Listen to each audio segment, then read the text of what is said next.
Greetings everyone. Welcome back to VLSI for all.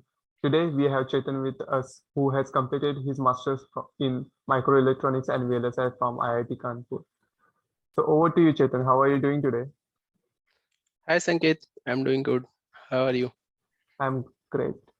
So let's start with introduction from your college journey. Like in which college did you attend for your undergrad level and how was your experience there? Okay, so for my undergraduation, I did BTech from Ajay Kumar Garg Engineering College, that is in Ghaziabad. So that was near to my home, and I did try for JE, but I was not able to clear it that time. So I joined a private college, and there it was just a basic introduction for me to electronics and the environment, and that the journey was pretty good. Okay. Uh, and do you think that like going to a private college or C-tier college, you miss some of the path?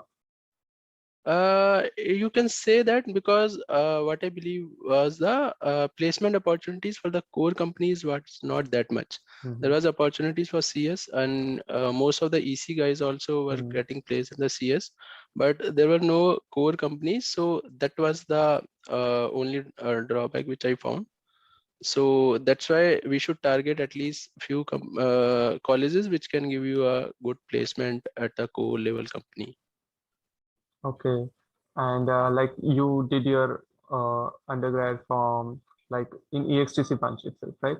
Yes, ECE branch, correct. Okay. And what was your like final year project or the projects that you did?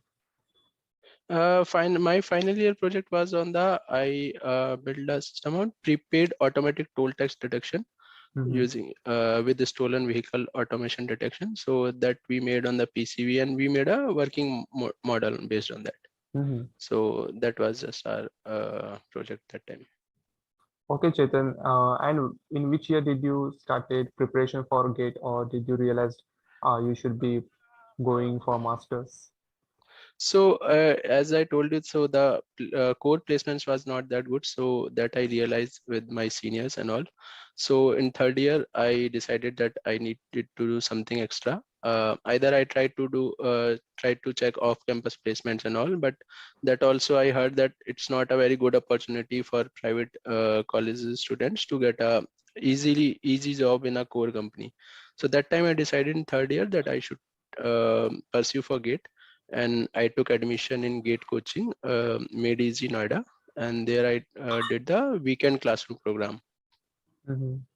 Like, and in which year did you appear for GATE? Like, did you actually? For final year, yeah, BTech final year, my Okay, 2015. okay. So you started into means in third year, and then 2014, yeah, yeah, in final year you were cleared with the GATE. correct. Okay, it was just your first attempt. Yes. Okay, nice. And Chetan, why did you like? Are you doing like you did MTech or the master's program, which is research Okay, based? so yeah, let me tell you. So it was Masters by Research program that was started in IIT Kanpur in that year itself.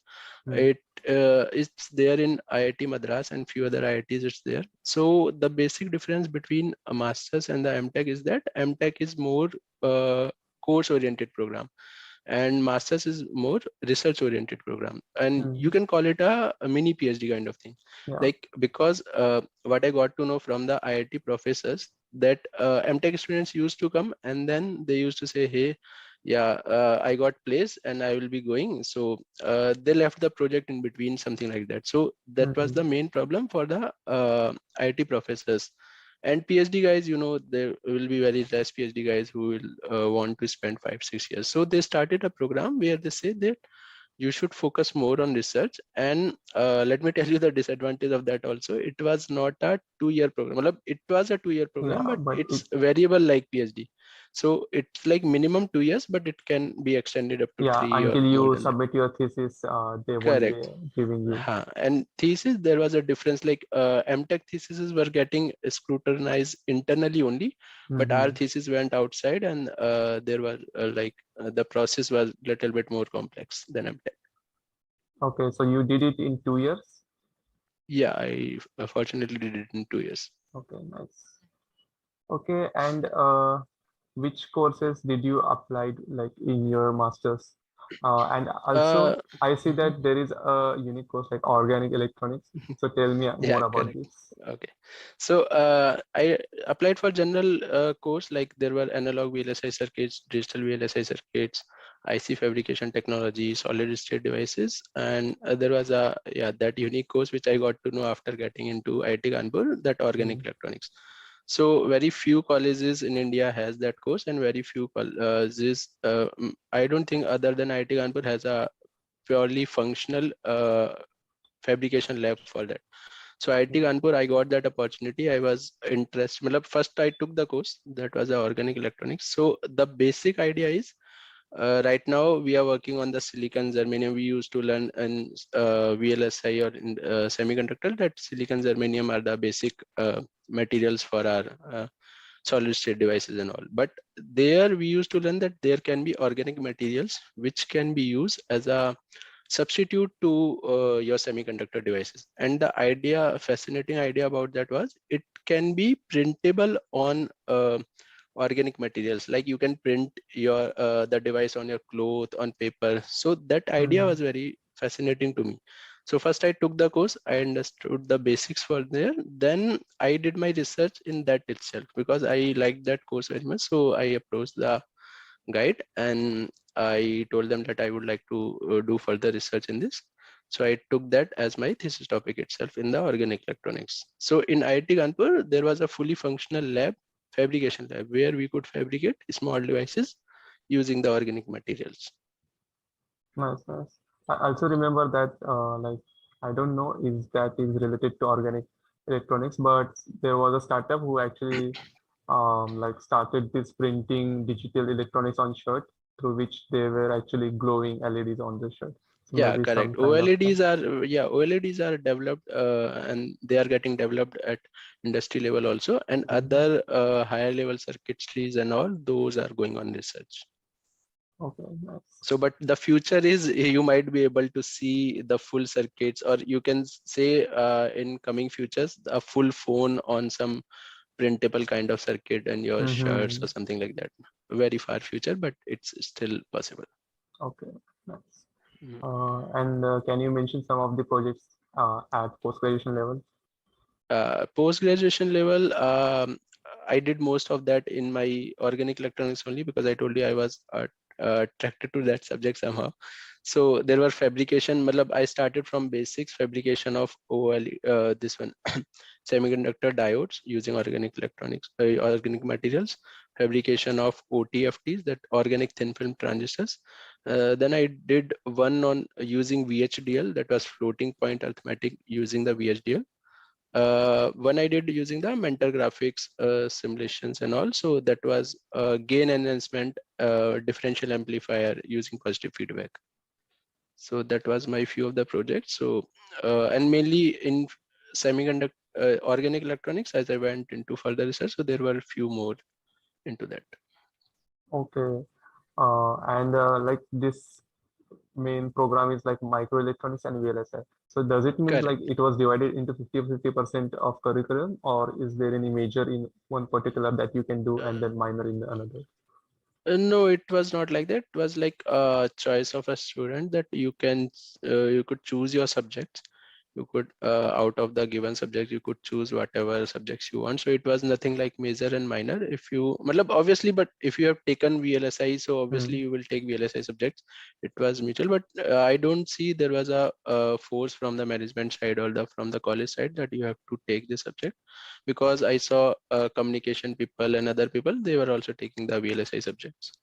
Okay. And doing research alongside your coursework, it might have been a hectic schedule. So how did you manage Uh, all this?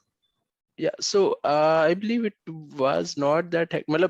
Yeah, research itself is hectic, but doing coursework was not because from the coursework was in only in first year. From second year onwards, there was only the research work. So first year we were very new to the research. We were just learning things and all those. So it you can count that in the coursework itself because in the starting of the research we will read things and get to know about the things. So that was kind of a coursework itself. But second year, when you moved on to more realistic work, that time there were no courseworks. It was solely the research.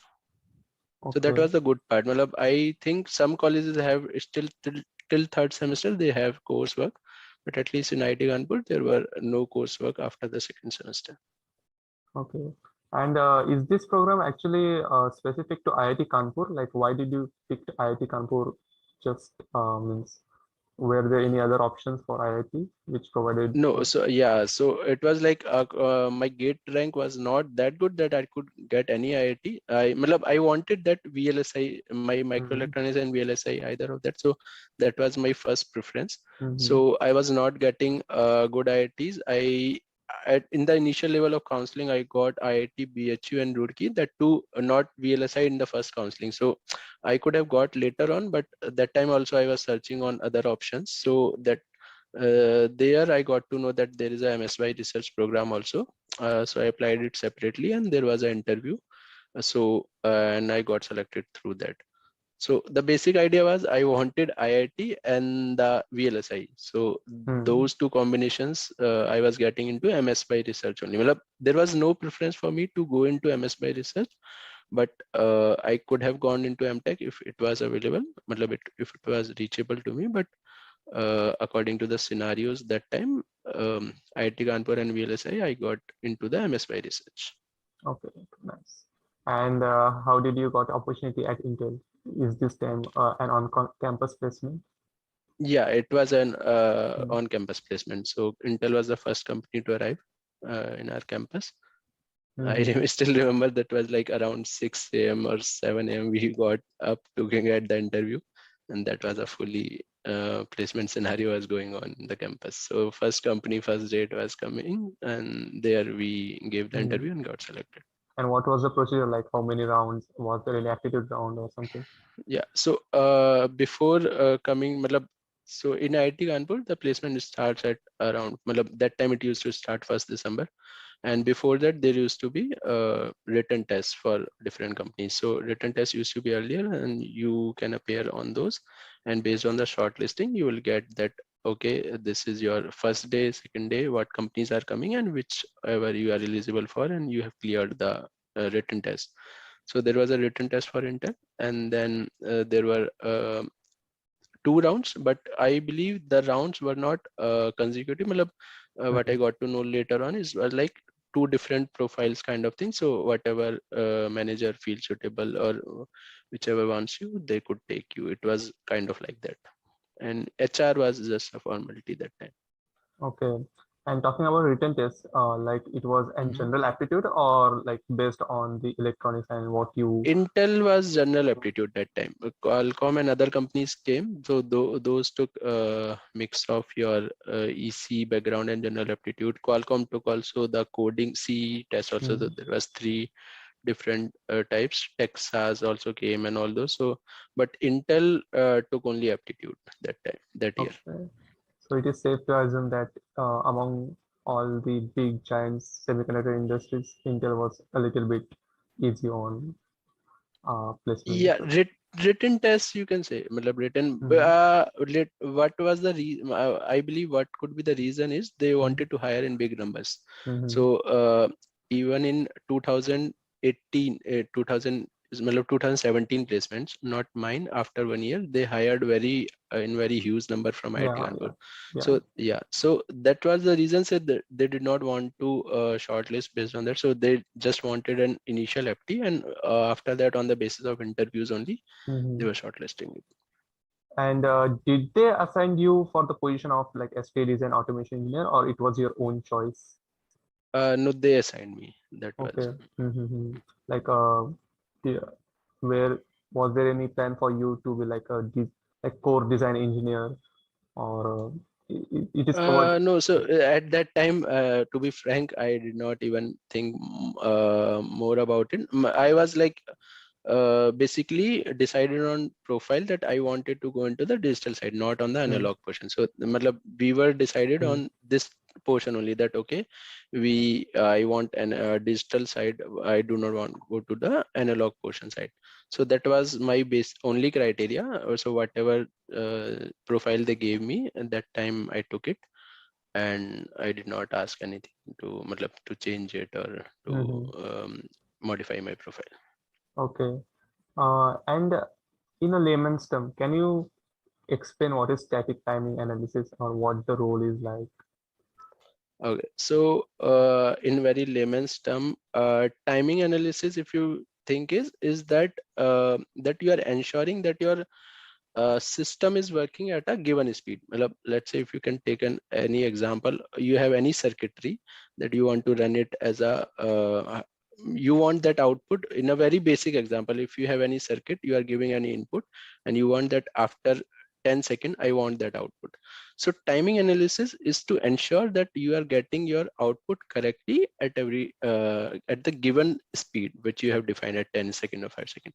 The static timing analysis is that you are doing it without even giving your input, because we are not doing the simulations here. There are two type of timing analysis are there. One is dynamic, so there we do the simulations, we give the input, then we check the output. Static is just based on the modeling, based on the past behaviors of the circuits and learnings and libraries. We analyze that whether it can work as the given speed or not.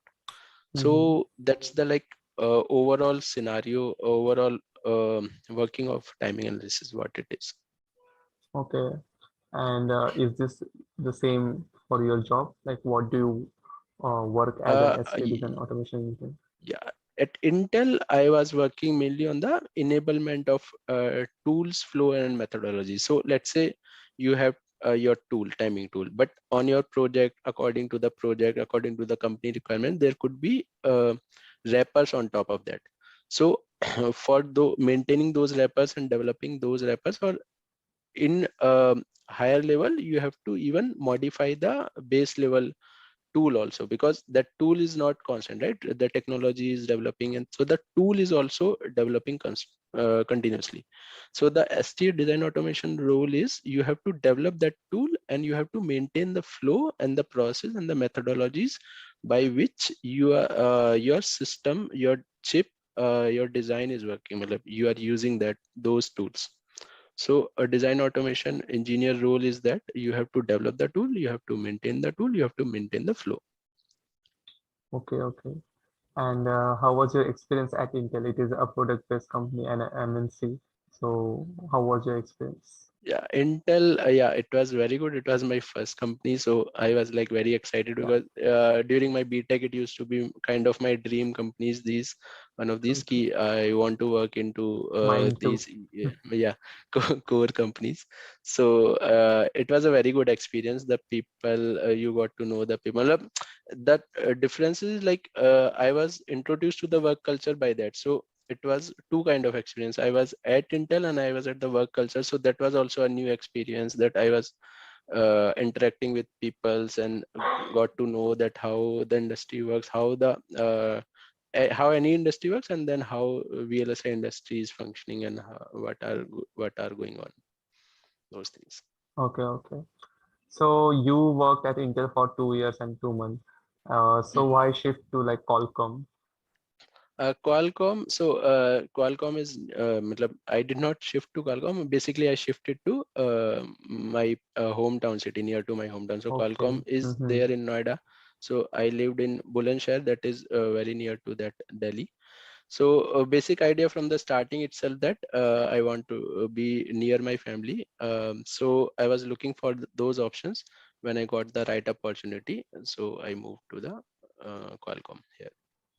Okay. And one question specifically I would like to ask you, because like I interview many people, but they were placed in either the time when the lockdown was there or they were doing work Mhm. from home.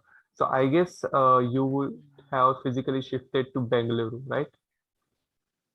Yeah, earlier I was shifted. 2017, I was there at Bangalore. Yeah. And how was Mhm. experience like? Because for us, like for semiconductor students, like this is the only area where we get most of the companies. So how was your experience Mhm. at Bengaluru in general? Yeah, Bangalore was a very nice city compared to here. Like the weather is very nice. One thing is best about Bangalore is if you are living in North or any other state, so there you will find a very pleasant weather. And the obviously the mindset, the people you will interact, because there is like most of the semiconductor industries and even on the IT industry. So there are many companies there. So wherever you will be going, you will be finding similar kind of mindsets in the people. So it is a very good experience that you can make friends with people, you can discuss ideas, and those things also was very good at that. Mm-hmm. And now at Qualcomm, you were at a position of senior STA engineer. So means they promoted you because you had already experienced 2 years at Intel, right? Hmm. Yeah, correct. So like, what is the role of like senior STA engineer? Like it is like managing. So no. So role here is like currently my role is senior lead engineer. Earlier it was senior engineer. So Okay. senior lead also, it's not about managing. It's mainly like owning the full responsibility of a task, like Mm, whatever you are assigned to. So earlier you could say that okay, you are a fresher or you are a engineer level, so you are mm, working, but you are working with mainly like supervision. So you have to report each task and you will be so and the advantages of those are that if you even the things are not going well, so it might not be your headache fully, because mm, you have superiors at your head, so they will take care of it. But now when you are leading the thing, so it will be like your fully responsibility. You have to decide the flow, how you want to go about it. You have to find the solutions for the problems, and that is the main difference. Like now you have the responsibility on your shoulders. Work wise, you can say well, work will grow obviously, but it would be the same. It won't take a sudden shift as a title change. Only the responsibility part will be there. okay.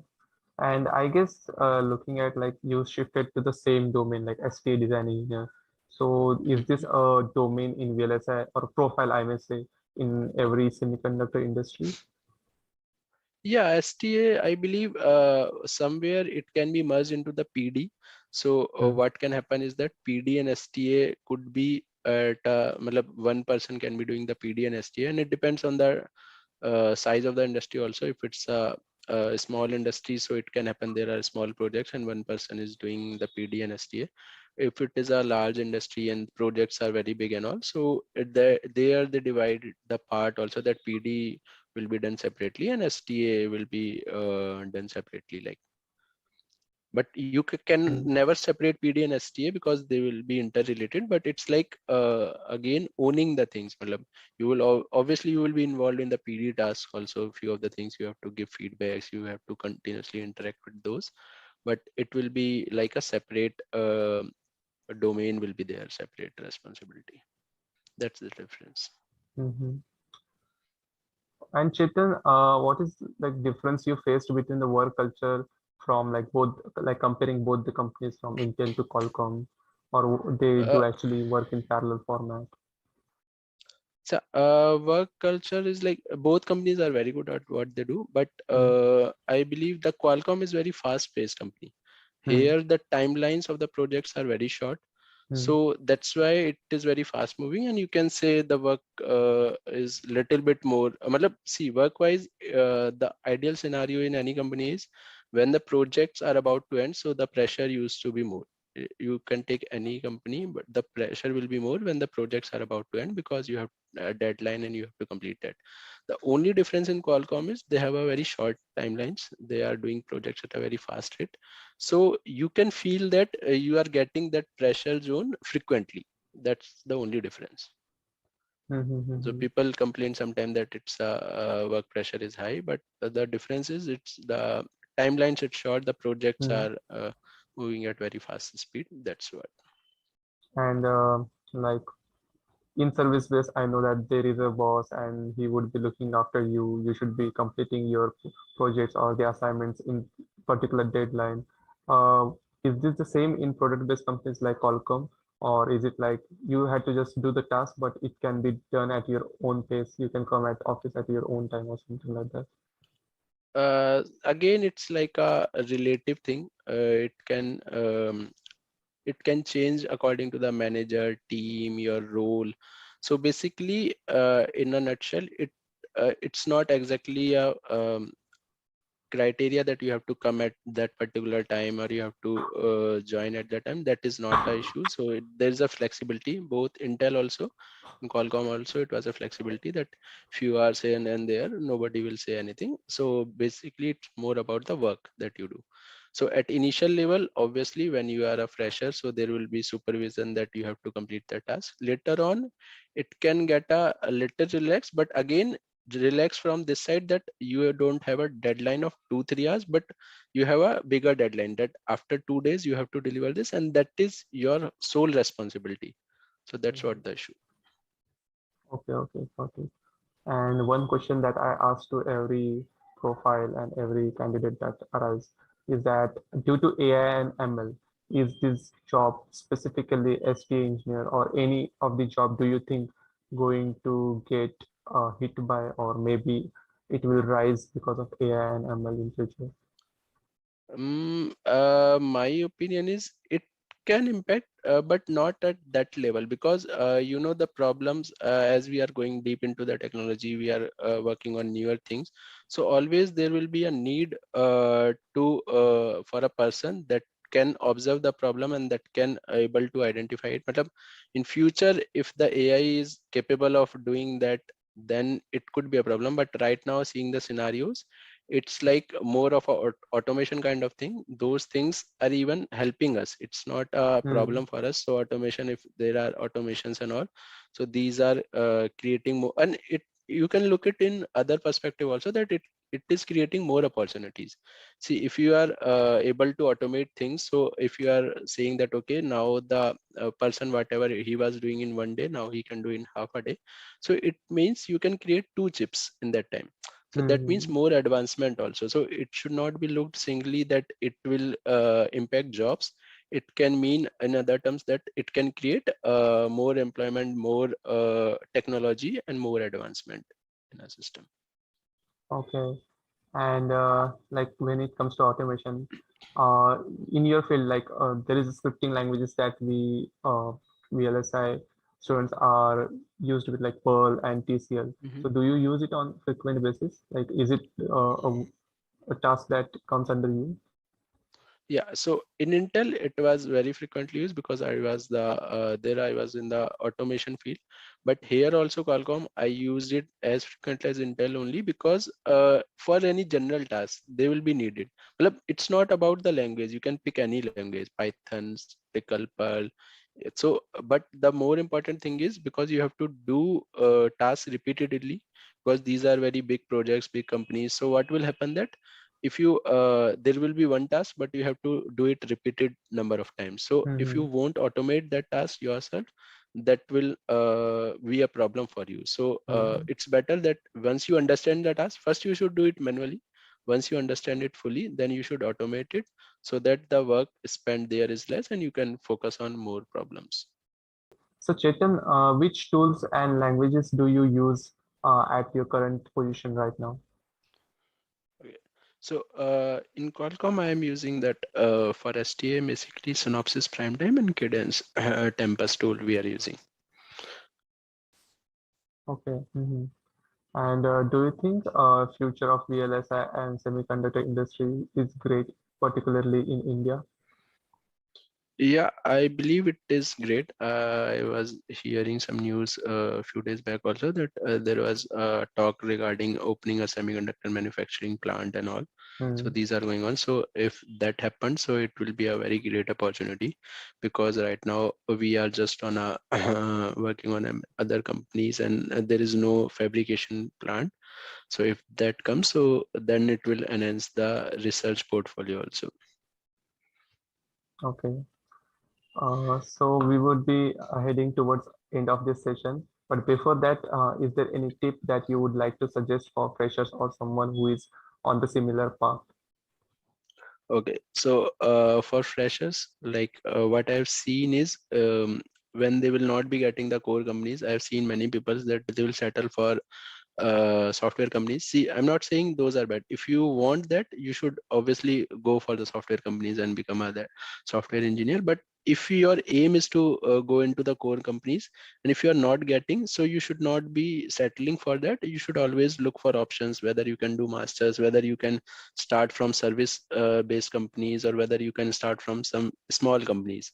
So the goal is to stick with your motive, and be consistent in your efforts, and surely you will excel one day. Yeah, those were some great tips, Chetan. I hope that this would be motivating many of us who is on the same track. So once again, thank you for taking out time and being on this episode. And best of luck for your career ahead. Yeah. Thank you, Sanket. Thank you very much.